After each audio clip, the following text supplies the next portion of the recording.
Hello, welcome to another episode of Shine Like a North Star. My name is Carrie Burchell, and I have the privilege of spending some time with you today talking about something that has recently come up in the consulting and leadership work that I do. So it was interesting in some data that I was recently looking at from some keynotes that I do. One of the comments was an expressed frustration around another employee defecting. That was the term that the leader used. So when we talk about what causes leaders to spin, it is the staffing turnover, never feeling like you're doing enough to satisfy whatever the employees are asking, just on and on, right? And you could feel this leader using the word defecting as almost as if the employee was a traitor, right? That they had not been loyal to the company, to the leadership, to all the energy that leader did. Of course, with my helicopter eyes looking at that data and all the other spins that were referenced in my keynote, because I do this interactive survey of everything, defecting really stood out to me. And I paused and wondered, how come that employee is defecting, right? Like there's a reason why people leave. And as much as we sort of scapegoat employees, it seems lately, of they don't want to work, the work ethic has gone down the toilet, people don't want to stay around, all things that leaders are legitimately seeing, just taking a pause and saying, gosh, how come? Like, what's that shift about? And so today I want to talk about blind spots, because if we don't actively try to manage the blind spots and at the very least make them, shady spots, then we're never really going to get away from this perception of employees defecting. So let's dive into it. I have two strategies to kind of help you think through how you can assess your blind spots so that you show up well for your employees and hopefully limit the amount of defecting that is happening. So the first strategy is really grace and generosity. So in these frustrating times when leaders are working even harder than before. And if we sort of go back 5 years and we ask leaders, how hard are you working? They'd say 10 out of 10, like I'm tapped out. Now those same leaders are working that much more, right? And it's hard to slow down and kind of go, that employee is threatening to leave again. How can I be gracious and generous with them and really put myself in their shoes? So what is that employee's joy at work? How can you be gracious to sort of see that maybe the best thing for them is eating with their friends at lunch? Or maybe their joy at work is some professional development opportunities you provided. Maybe their joy at work is the mundane repetitiveness of the work, right? What is it that drives your employees? And not what you need them to be driven by, but really what do they love about the work? And then, of course, grace comes in there, because whenever you ask someone what they love about something, you ask for the positive. What do people do? Invariably give you the negative. So you're going to have to be gracious and generous with people, because they're going to tap you. They're going to frustrate you with their answers.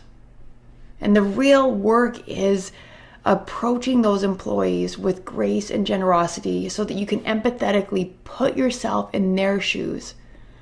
Understand what drives them to show up at work. What do they find joyful about work? Where are those tight relationships?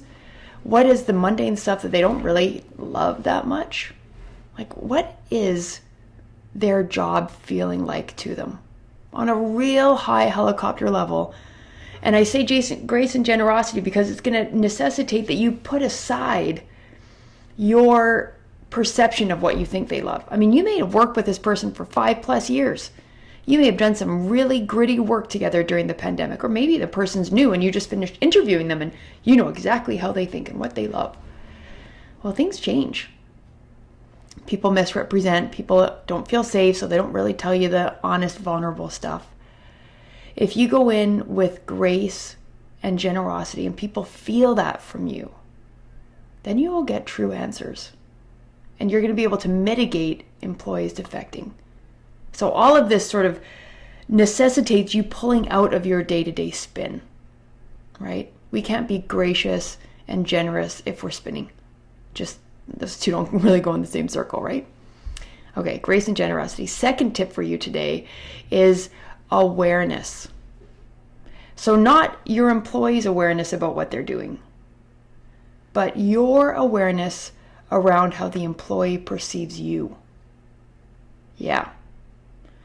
So of course, in our leadership world, right, we're constantly bending and agile leadership and stretching and anticipating and accommodating and all of these thoughtful, needed leadership skills. So thank you for doing all those things. It's hard to flip the shoe and stop thinking about what you can do for your employee and more put yourself in the employee's shoes and go, gosh, what do they see me doing for them? What is your awareness of how they perceive you? Not what you think they like and don't like about your leadership or the work you ask them to do, but true feedback, unadulterated, honest, true feedback. You know, what do they do that drives you crazy, that drives them crazy? Do you chew on ice when you get stressed? Do you bite your nails? Do you take lots of notes? Do you micromanage? Do you favor one person? Do you always come in a few minutes late because you squeeze in that workout routine to stay sane, which would be admirable, right? I mean, you need your own health. But what's their perception of what you do? You need to be aware of how they see you, and not what you think of how they see you, but really how they see you. Because those things together, grace and generosity and awareness, then become the catalyst for change. Your change, the employee's change, whatever the outcome is of that data that you're collecting. So really helicopter back and identify what those blind spots are. We all have them. And it's really a product of kind of falling in the ass-coil trap, the spin, the day-to-day fires that you fight all the time. This comes from a good place. Our blind spots are well-intended and not helping. So when you think of employees defecting, you know, if anybody surprised you recently with their behavior or with some feedback or with some behavior decisions that they've made, that's a chance for you to slow down and go, I'm going to be gracious, generous. I'm going to really put myself in their shoes. And I'm also going to be aware with what I'm doing as a leader to show up for them and influence whatever their experience is at work. And that, my friends, is the foundation for change, right? We've got to peel off those blinders if we're really going to get in that innovative space. So I try to do these Shine Like a North Star things every day. I am the president of North Star Coaching. You can find me at carrieburchell.com. I said every day. I do these every week. And I'm really making them timely.